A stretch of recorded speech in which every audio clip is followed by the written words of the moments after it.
భగవద్గీత అధ్యాయం 2 శ్లోకం 28 శ్లోకం అవ్యక్తాదీని భూతాని వ్యక్తమధ్యాని భారత అవ్యక్త నిధనాన్యేవ తత్ర కా పరిదేవన. భావార్థం, జీవులు పుట్టే ముందు తెలియనివి జీవితంలో తాత్కాలికంగా కనిపిస్తాయి, మళ్ళీ మరణానంతరం తెలియని స్థితికి వెళ్ళిపోతాయి. అలా అయితే ఈ మార్పులపై ఎందుకు బాధపడాలి? తాత్విక సందేశం. ఈ శ్లోకం మనకు ఒక అసాధారణమైన సత్యాన్ని తెలియజేస్తుంది. జీవితం ఒక మధ్యస్థ పుట మాత్రమే. ఆత్మ అవ్యక్తత నుండి వ్యక్తతకు వస్తుంది, మళ్ళీ అవ్యక్తతలో విలీనమవుతుంది. ఇది ఆత్మయాత్ర.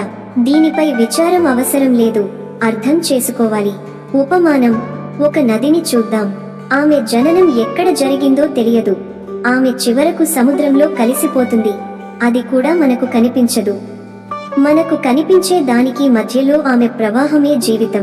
అలాగే మనం కూడా మధ్యలో కొంతకాలం జీవించి తిరిగి అపరిచితమైన స్థితిలో కలిసిపోతాం.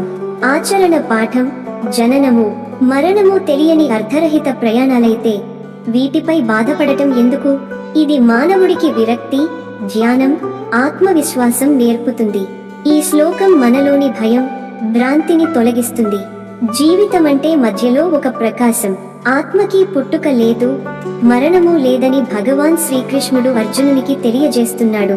ఈ సందేశం మీ మనసుకు స్పృశించిందా? లైక్ చేయండి. మీ అభిప్రాయం కామెంట్ రూపంలో చెప్పండి.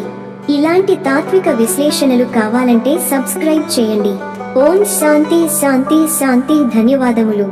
జై శ్రీకృష్ణ.